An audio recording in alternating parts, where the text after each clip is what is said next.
The following program is brought to you by coronavirus and the newest in the beta coronavirus line, COVID-19. Coronavirus, bringing human misery for 8,000 years. And by the state of Wisconsin's prohibition on gatherings of more than 10 people. Wisconsin, forward. And by the faculty and staff of Lawrence University.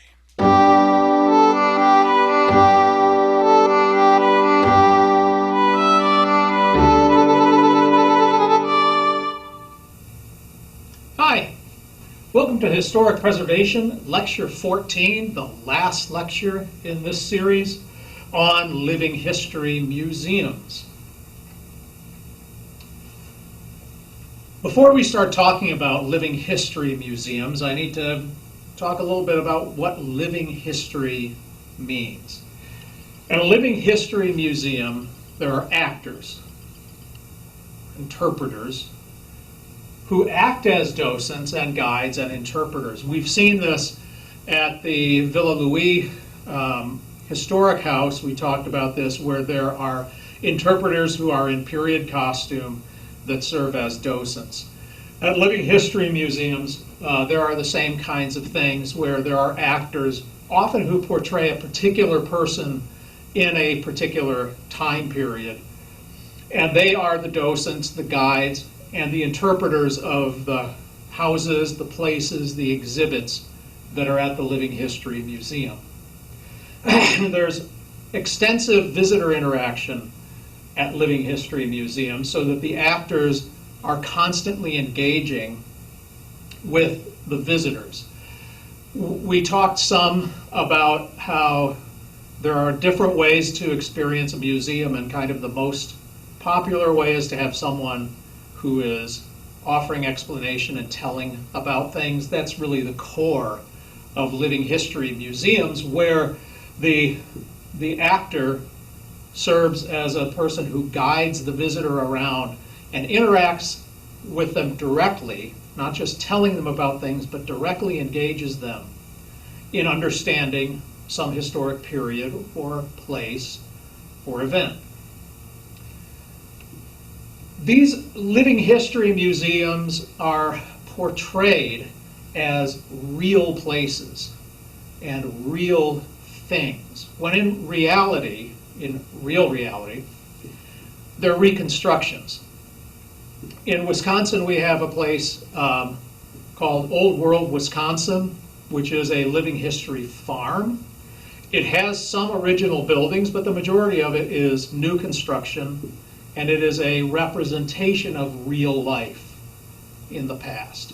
We'll come to talk about this as one of the problems with living history museums, where you bring people in, and sometimes, maybe many times, they think what they're seeing is a real past, when in fact it is a interpretation of whatever the real past means. And so we need to think about this as part of living history museums. Also, in the same way, what the activities they're showing, which are intended to be real life activities, but what does that actually mean? How do we go back and find out what real life was like for people in the past? We can only kind of reconstruct that. We can only imagine that. We have actors who are portraying that. But the presentment of this as if it was real. And so those are some issues we'll need to talk about with historic house museums. But for living history museums. But for living history museums, the actor who is interacting with the visitors is really trying to portray real places, real life at a particular period of time, or in a particular place, or at a particular event. So in those ways, there's a lot of overlap with historic house museums and living history museums, and the real difference is this level of interaction, the degree to which actors are trying to portray real life. So this is at Williamsburg. You might notice me. This is an example of portraying real life and interacting with real life. And it's not that funny because I was actually locked in there and they were throwing small rocks and burnt toast at me. Here's a better example of what's going on at a living history museum. This is at Jamestown, which is, like many living history museums, a recreation of what Jamestown might have been like. The archaeology of Jamestown is not good enough for us to really know the entire community, so this is an imagined community that is there. Its intent is to demonstrate some of the aspects of daily life in the early 17th century, at the time that Jamestown was founded, in the early years of the Jamestown, the Virginia colony. Here is an actress doing living history. In this particular case, these kids are making lye soap out of fireplace ashes and water and lard. And so they're working on making some lye soap. And then she is washing clothes in the lye soap. And that's kind of a classic sort of activity that you can think of at a living history museum, where a part of daily life in the early 18th century would have been soap making. You didn't go to the store and buy it. You made it at home. You made it out of lye, from ashes and fat. And so this would be something that would be a part of real daily life. The methods through which they're doing it are probably accurate in terms of real daily life. And so the kids do get an example of that.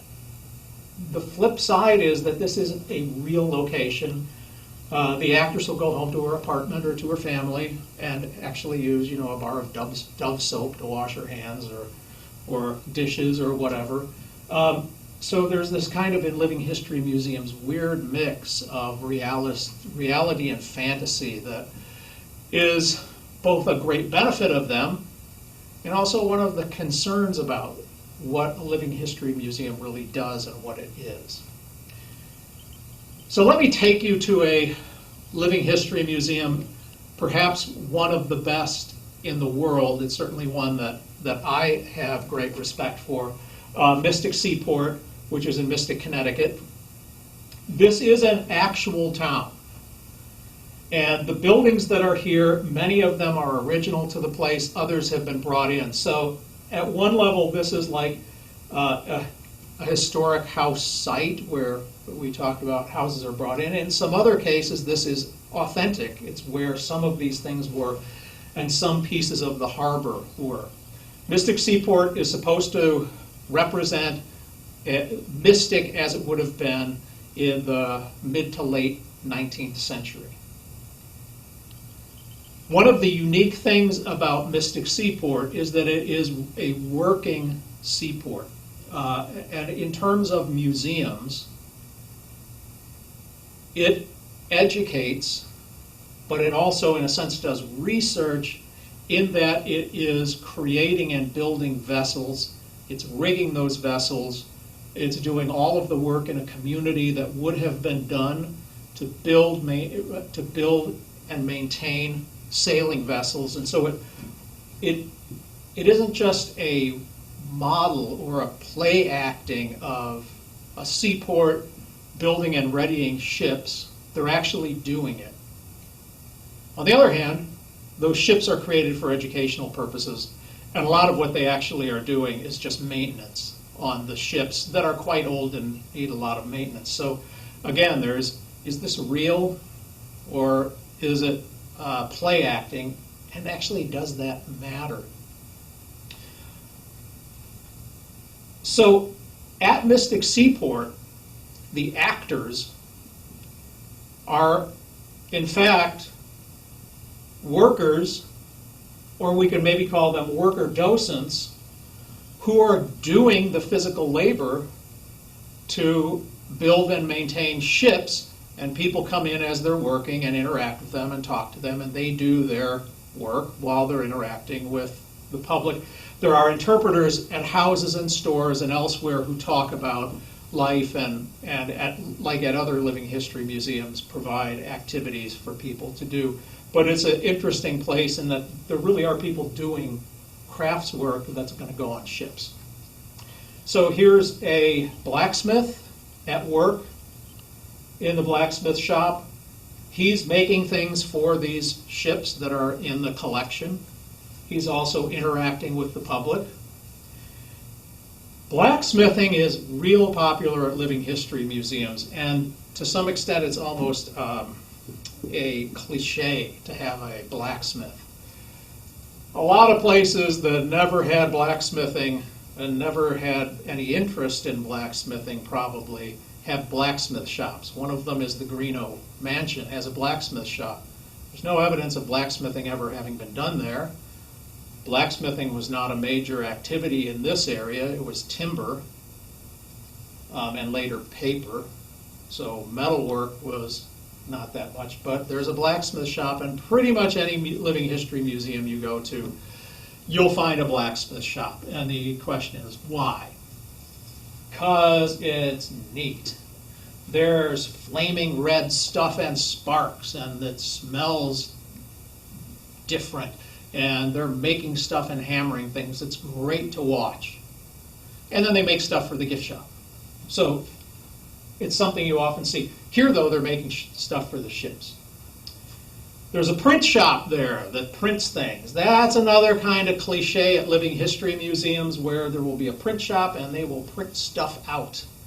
Usually a little daily pamphlet with the day's activities. Well, that's really quaint and neat. Why are these so popular? Well, in part because there's so much print stuff out there. Every town had its paper, and every paper had printing things, and type that had to be set in several different fonts. So there's typesets out there, there's printing presses, and these all went obsolete at the turn of the 20th century. And so, or maybe a little later. But they all went obsolete. They're rugged, beautifully made. They take up a lot of space, so museums got them all, and now they're putting them to work to make the menu for the restaurant on site or whatever. This is a cooperage making barrels. Cooperages are actually pretty rare. Coopering is a lost art. Well, barrels are still being made for wineries and for bourbon makers and things, but they're made by machine. Hand coopering is a lost art. But here there are coopers, and you can see there are some people here. The cooper makes the barrels. Oh, coopering is making barrels, if you didn't know that. Is shaping the staves for the sides of the barrels here, and putting together the barrels. And these are used to store things for the ships. In this case, because barrels they're not actually sailing these ships very much. These barrels will get sold in the gift shop, so it sort of takes on the role of the blacksmith at a lot of living history museums. But this is unique. I don't know of very many places that have a cooper demonstrating their trade. And this is a carver, in this case carving some medallions, but a carver that would carve things for the ships, including the ship's forecastle, the sculpture on the forecastle, on the bow, on the front of the ship. Again, I don't know many places that have this. So Mystic Seaport does have some unique crafts. And as you go in, the person is doing the craft. It's really going to be used and tells you about it. They also have a little school that you go to with your kids, and they're taught things. It's a great educational opportunity. This is another thing, schools that are very common at living history museums and are one of the cliches, kind of, along with the blacksmith, the printer, and the school, because there used to be a school, little one-room schools everywhere. In fact, here in Wisconsin, I know people who remember going to one-room schools. They only went away really in the 40s. And so there's a lot of one-room schools out there. They get moved to a living history museum, and then it is very attractive to kids because there They're like, oh my gosh, this is how we went to school, and we wrote with lead on a little board and all those things. So it's very engaging for children because it's something obviously they can relate to. Found at lots of living history museums and at Mystic Seaport. Okay, that's a little introduction to living history museums. We'll take a short break. And now, music.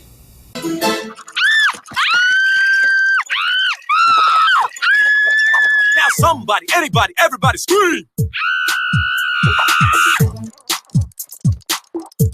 There's squirrels in my pants! That girl's got some serious squirrels in her pants. There's squirrels in my pants! Tell me what's making you jump like that. Ain't got no chickens, ain't got no rats. Squirrels in my pants! S to the I to the M to the P, then maybe you can be moving like me. Step right over and watch me put it down. Squirrels! Squirrels! Step right over and watch me put it. S to the I to the M to the P. And we're back. We're going to continue talking about living history museums by talking about the issue of authenticity with living history and the activities that go on in living history museums. One of the issues with authenticity that we face in living history is interpretation versus fact. And what I mean by that is presenting what's going on, the activities, as an interpretation of what's happened or what was happening versus fact about what happened or what is happening. And that's a very difficult balance. Every living history museum, every interpreter wants to present a realistic view of what was going on. But there's a real question about how one can authentically know facts about daily life in the past. The quotidian, the very household, simple kinds of things that people are doing are the kinds of things that aren't recorded in written history simply because they're so obvious. So how people cooked particular things, how they got up and dressed in the morning, how they put their shoes on, we can guess because of the physical material, but we really don't know the facts about a lot of stuff. We interpret those. And so in doing living history, there's a balance that needs to be struck between trying to stick with the facts as well as they are known while filling in with interpretations of what we don't know. And that has to be done carefully because we don't want to create something that is seen to be real when in fact it's being presented as if it is the literal or truth. We want realism, but we don't want to say this is literally what was going on. Let me try and put this in a perspective. If you were going to be at a Civil War battlefield and you wanted to know something about the common soldier, we know some facts about common soldiers' lives.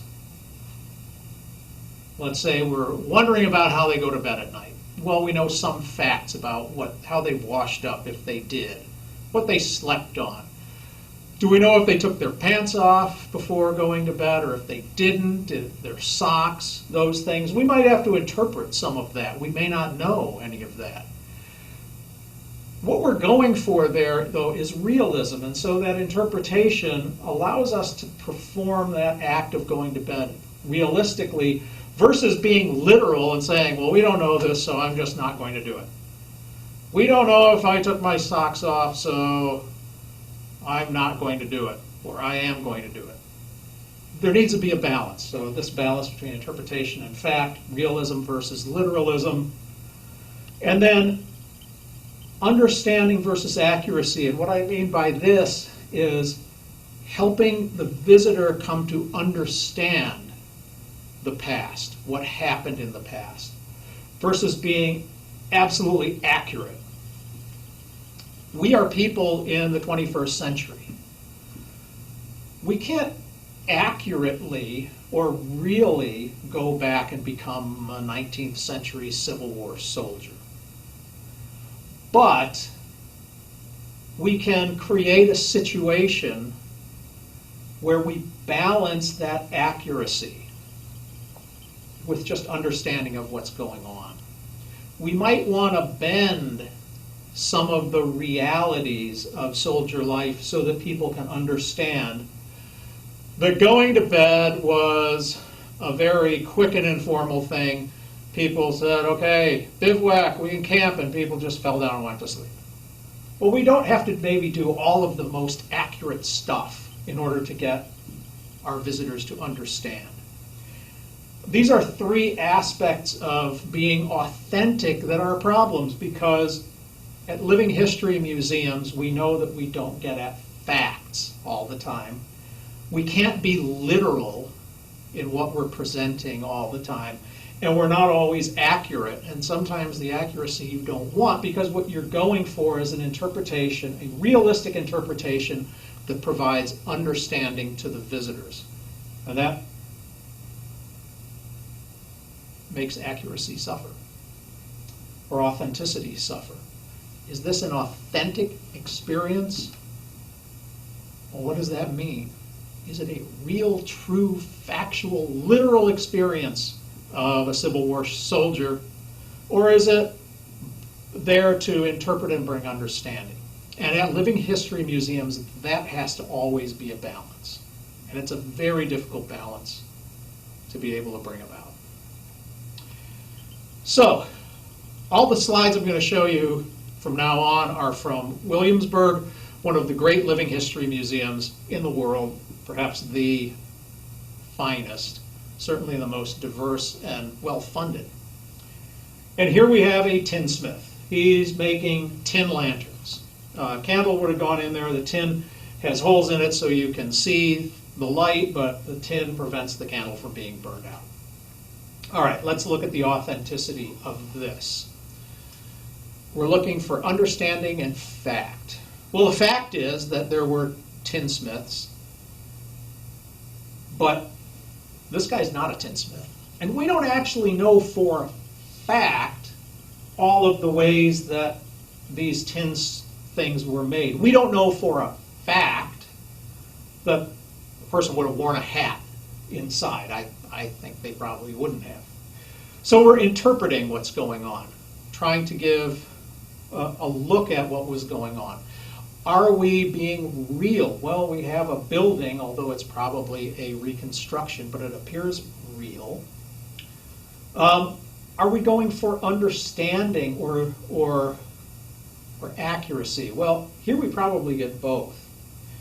And we probably get something of a literal interpretation of what's going on, because these are kind of everywhere, these tin lamps. It's very likely that a tinsmith would have been doing all kinds of stuff. Here they're working in their shop all day long making lamps like this. That's probably very literal interpretation, but it serves the purpose of helping to create an interpretive understanding of what was going on. So what we've got here is factual as best it can be, as in a sense literal as there can be, and essentially as accurate as can be. But still, this is an interpreter who's going to go home tonight to his family or his apartment and drink beer and watch football. And he's trying to interpret and provide realism to his audience, but really his purpose is to help them understand the life as it would have been in the Revolutionary War time period, at least for this craftsman. Here's a more problematic example from Williamsburg. This is from the King's Arm Tavern. It's actually this is an advertisement for it. The King's Arms Tavern is a place where you can go and get an authentic Revolutionary War meal. There's Revolutionary War era items on the menu. They're supposedly cooked like Revolutionary War time, you're seated in, looks very bright, but actually a dark candle lit or artificial candle lit, but that's a real candle. Candle lit dining place with fires going, and you have plates and knives and forks that are period authentic, so it's supposed to be an authentic meal. But really, is this? Or is it just an attempt to interpret what might have happened? Because taverns like this would have been much sloppier places, would have been much more chaotic. Seating wouldn't have been at these nice tables all regularly arranged, and meals would not come out in courses and have servants coming and giving you and all that we expect at a restaurant. So this is an interpretation. It's not literal in any way. It's based on trying to be real, but here the reality is really twisted to something that's much more familiar to the visitors. And is it really meant as an understanding or just as an experience? And I think here you're really getting the experience. You need to get a meal, you want to go to a restaurant, and so you go to a restaurant that gives you sort of that experience of what a meal at the King's Arms Tavern in 1775 would have been, when in fact this really isn't all that accurate, literal, factual. In fact, what it is an experience. Here's a really interesting example that tries to balance that, the reality versus the sort of make-believe of what's going on. This is again at Williamsburg, and what they've got here are actors that are portraying real people doing something that they really would have done, so we have some sense of fact and literalism going on here, and accuracy going on here, but it's portrayed as a play. And before this setting, this is afternoon tea, and they're going to be discussing political concerns of the revolutionary time. This is their servant in the background, and they're having tea and discussing this. There's no attempt to make this seem like it's fact, that it's a literal, true conversation. This is put forward as you are going to get an understanding of the kinds of things that happen in an interpretive way on a stage by these actors, and it's presented as that. These are these two people, they're going to have tea, this is the setting you can imagine, and here's the conversation. This is a nice way of providing that kind of authenticity, but also saying, but we're going to back off, and you'll know that this is artificial authenticity, whereas here I think you're trying to say, yeah, this is authentic, when in fact it's not. And here you're getting a real blend, where you're really trying to get authenticity in all of those areas. Okay. Another aspect of living history that is a concern, an issue, an ongoing question, has to do with the integrity of the situation. And one of the big things is, are living history museums meant to be education or entertainment? They're meant to be a mix. And there's nothing wrong with being a mix. If something is entertaining, people will pay more attention to it, engage with it more, and there may be a better educational experience that comes out of that. But integrity means, just like authenticity means balancing those sort of opposing forces here, integrity means balancing these opposing forces of wanting to educate and entertain at the same time. That also plays into, are we seeing real things or reproductions? Historic house museums have this issue. We talked about the velvet rope approach versus the interactive approach.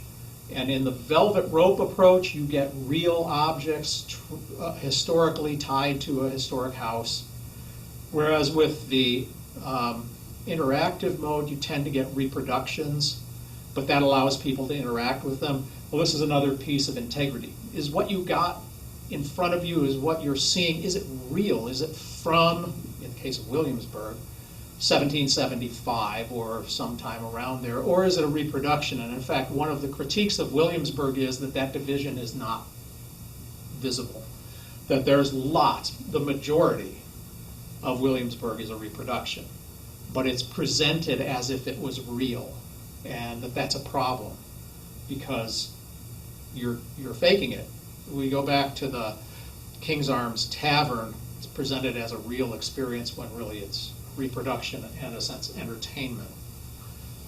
The play that I showed you is clearly a reproduction, but it tries to convey accurately and to some extent literally what was going on.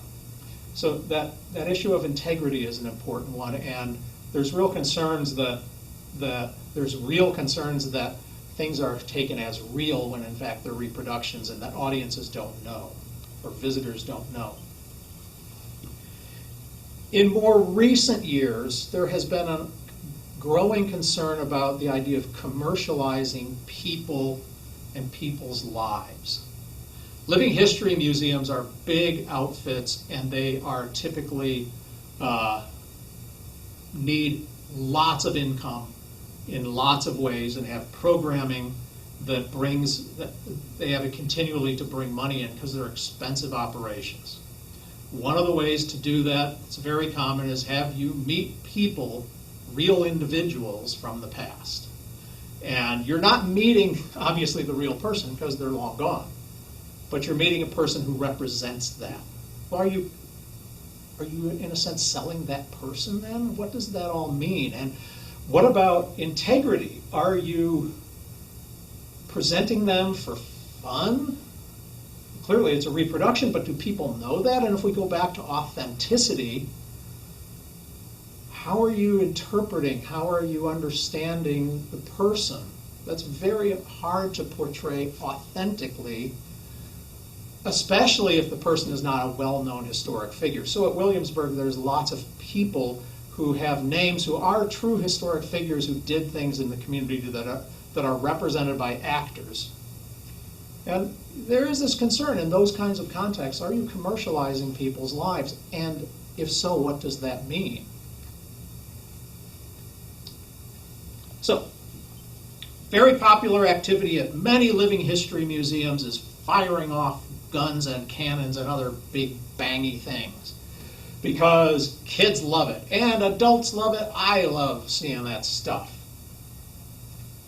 Is that education or entertainment?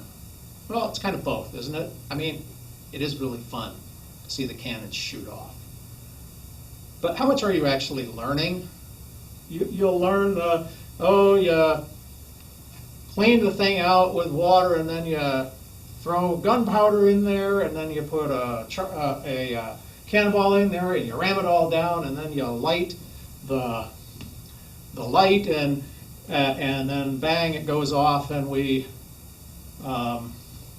learn that you want to make sure you keep your powder dry, because that's how it lights the powder in the gun or in the cannon. And so we learn that neat little thing about keep your powder dry. How valuable is that education, and is this really entertainment? How much do we actually learn from that demonstration, and how much is it just it's fun? And actually, does that matter?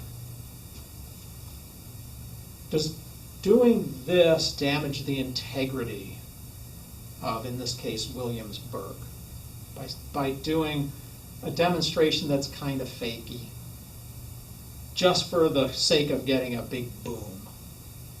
Those are questions that need to be asked. This is Thomas Jefferson. He walks around Williamsburg and talks with people. Hey, he's a real person. He is Thomas Jefferson. Now, these are some adults, or young adults. They probably know that this guy is not actually Thomas Jefferson, but if he comes up to little children, do they know he's Thomas Jefferson? And if not, are you tricking them? And then what's the issue? What kind of issues in terms of integrity are there if you're sort of tricking kids into thinking something is real when it's not? And in this case, meeting with Thomas Jefferson is something that you can do. Are you then going to the park and maybe paying extra for some event or something else so you can meet Thomas Jefferson or an actor portraying Thomas Jefferson? Are we commercializing Thomas Jefferson? Does that matter? More importantly, there is a growing concern about the portrayal of difficult cultural, sensitive cultural events, places, people, and of diversity in the presentations of lives in living history museums. So this is at Williamsburg. These are slave quarters for one of the mansions. Williamsburg has for decades been criticized for not presenting reality of life in 1775, not having the poor, not having the slaves. And in an attempt to address some of that, Williamsburg created slave cabins, which are reproductions, and brought in actors and actresses to portray slaves. This happened relatively recently, I think about 2005.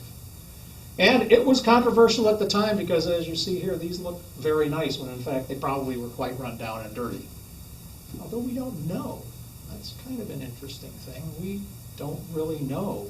The archaeology of slave life is in its infancy, and the historic records are relatively thin. So how do we create an authentic picture of this? How do we do it with integrity? As you've looked through the slides, I haven't done this on purpose, you'll notice that historic interpretation in living history museums tends to be, I should say not tends to be, is predominantly white and is predominantly focused on the kinds of activities done by men. There are very few minorities, whether African American, Native American, that are portrayed, and there are very few activities that women would do that are portrayed.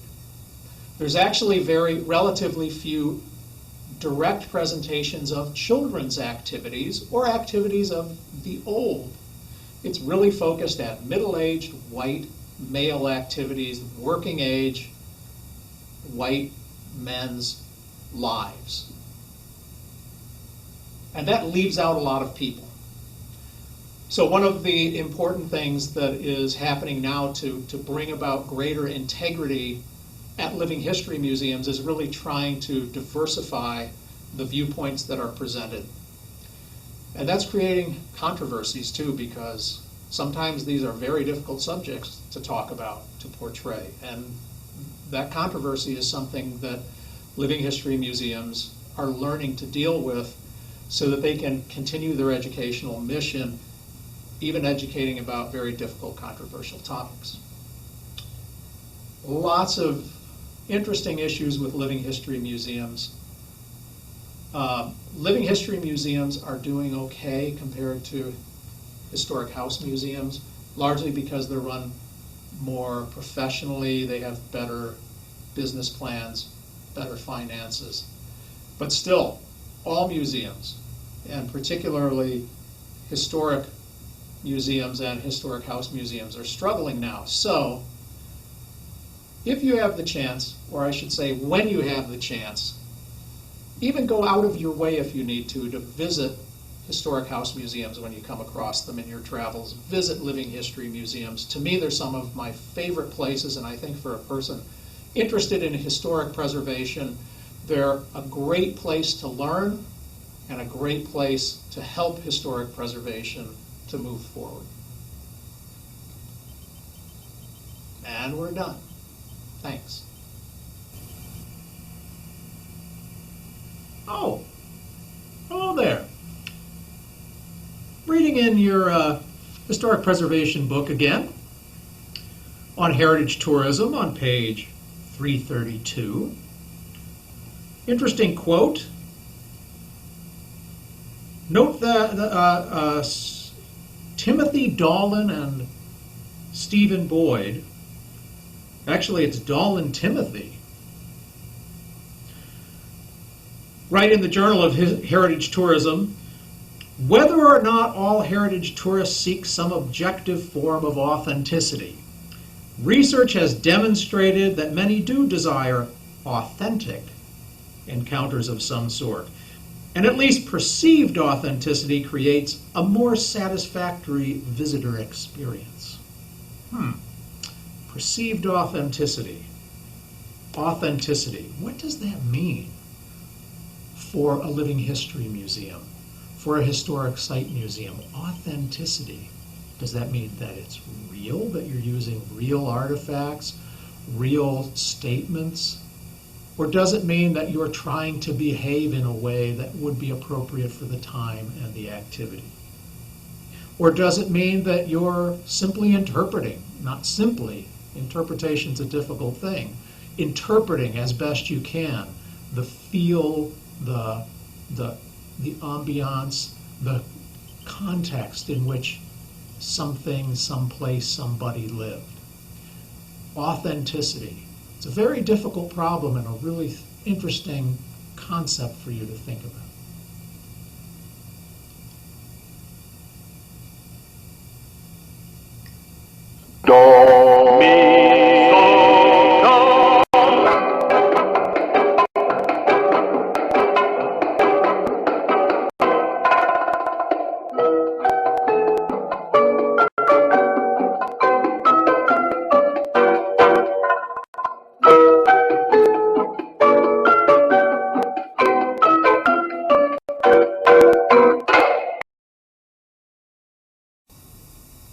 Hello, it's Dr. Pudelheimer here, and I am going to sing you a lullaby that my daddy sang to me. Are you ready? It goes like this. My daddy flew me to the moon, moon, moon. My daddy flew me to the moon. And when we got there, what did we see but a great big fuzzy moon goon? Moon goon. A great big fuzzy moon goon. Moony goony. Okay, auf Wiedersehen, tschüss, bye bye.